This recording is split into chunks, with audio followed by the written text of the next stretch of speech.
نماز کے بارے میں ایک حدیث آتی ہے، میں اس حدیث کو جب پڑھتا ہوں مزہ آ جاتا ہے کہ نبی کریم صلی اللہ علیہ وسلم نے فرمایا کہ تحترقون تحترقون، تم لوگ جل رہے ہوتے ہو۔ اب دیکھیں نبی اکرم صلی اللہ علیہ وسلم کا کلام وہ ہے جو اوتیت جوامع الکلم، مجھے کلام کی جامعیت عطا کی گئی، یعنی تھوڑے الفاظ سے زیادہ مفہوم نکلتا ہے۔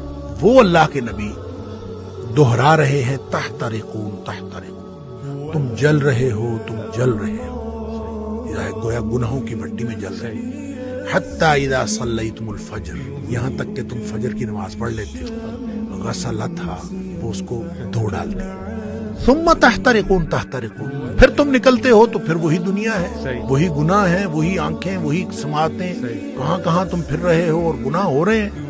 شکر ہے آگے ظہر کی نماز کا وقت آ جاتا ہے، حتی اذا صلیتم الظہر غسلتھا، تم ظہر کی نماز پڑھتے ہو، اس کو دھو ڈالتے ہیں۔ یہاں اسی طرح نبی پاک صلی اللہ علیہ وسلم نے پانچوں نمازوں کا ذکر کیا، ثم تحترقون تحترقون، پھر تم گناہوں کی بٹی میں جل رہے ہوتے ہو، آگے نماز آ جاتی ہے، غسلتھا، اس کو دھو ڈالتے۔ لیکن جب عشاء کی نماز کی بات کی نا تو آپ نے فرمایا کہ حتی اذا صلیتم العشاء غسلتھا، وہ اس کو دھو ڈالتی ہے۔ اس کے بعد آپ نے ثم تحترقون نہیں فرمایا، آپ نے فرمایا تو ثم تنامون، پھر تم سو جاتے ہو، پھر تم سو جاتے ہو، فرمایا پھر کچھ نہیں لکھا جاتا، یعنی پھر گویا وہ جو گناہ ہو رہے تھے وہ گناہ ختم ہو گئے۔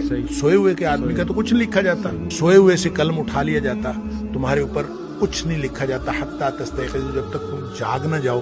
اچھا اس کا مطلب یہ ہے کہ جو نہیں سویا عشاء کے بعد تو وہ تو تحترقون تحترقون ہو جائے گا۔ تو یہاں سے ایک بات، ایک مسئلہ نکلتا ہے کہ ہم جو عشاء کی نماز پڑھ کے جاگتے رہتے ہیں اور 11-12 بجے تک جاگتے رہتے ہیں، وہ ہم گناہوں کو سمیٹتے رہتے ہیں اور غسلتھا کیے بغیر سو جاتے ہیں، اتنا بڑا رسک لیتے ہیں۔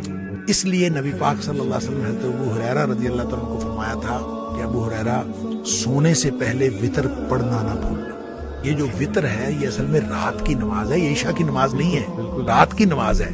تو جس شخص نے تو عشاء کے بعد فوراً سونا ہے وہ تو عشاء کے ساتھ پڑھ لے کہ اس نے سونا ہے اس کے بعد، تو جس نے نہیں سونا، رات 11-12 بجے تک جاگنا ہے، تو وہ پھر وتر نہ پڑھے تاکہ وہ اپنے سونے سے پہلے وتر پڑھے۔ وہ جو جتنا کچھ تحترقون تحترقون ہوا ہو اس کو غسلتھا کر دے اور پھر آدمی سو جائے۔ کیا بات